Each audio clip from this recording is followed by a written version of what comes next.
The Sumerian King List is an archaic stone tablet written in the Sumerian language. It gives us the names and reign lengths of the kings of Sumer, a region that encompassed the space now occupied by southern Iraq. Compiled from several different clay tablets, the final part of the King List contains the names of historically attested rulers and cities, but these are not the focus of this article. To the Forbidden History community, the first, unattested kings on the list present greater interest. Also known as antediluvian rulers, the first 8 kings in the list totaled a reign of 242,100 years, in a mythical period before the Great Flood swept the area. Mainstream scholars dismiss the existence of these lords and their impossibly long reigns, citing the fact that no archaeological discoveries support the unusual claims made by the stone tablets. Yet the cuneiform words are there. After the kingship descended from heaven, the kingship was in Eridug. In Eridug, Ululim became king. He ruled for 28,800 years. After the first heavenly king's tenure ended, the scepter fell into the hands of Ulalengar, who ruled for 36,000 years. After him, it was Enmenel-Uana's turn to sit on the throne for a whopping 43,200 years. The next 5 kings all held office for very long periods of time, the shortest of which lasted only 18,600 years. The coming of the Great Flood, considered by some a global catastrophe, put an end to the reign of the mythical kings. After the flood had swept over, and the kingship had descended from heaven, the kingship was in Kish.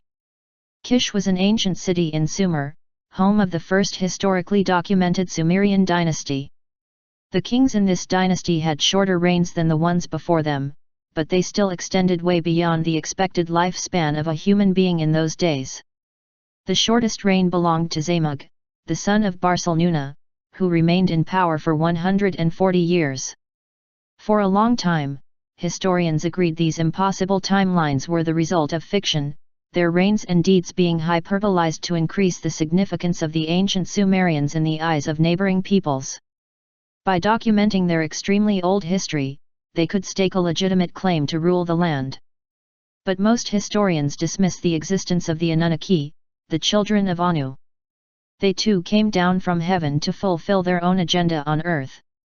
These beings had mastered space travel, and although it is said they came here from the 12th planet, Nibiru, their place of origin might as well have been somewhere else in the galaxy.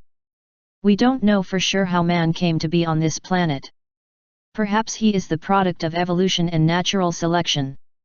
But if humans were indeed created by someone, there is room for the Anunnaki Genesis theory, which claims man drew his first breath in the laboratories of Anunnaki geneticists Enki and Ninmah. If these beings were able to manipulate and transform Homo erectus into rational, intelligent humans, it goes without saying they were able to prolong their own lives. This could mean the longevity of the reigns on the Sumerian King List could be interpreted as a reality rather than a metaphor. For all we know, these celestial beings could have been immortal, or at least impervious to factors such as aging and disease. If they wielded enough power to be considered gods, it stands to reason they were immune to the troubles that end our lives short.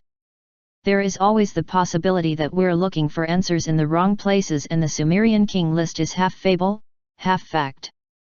But amid this controversial topic, one thing is certain: our planet's history sure is strange.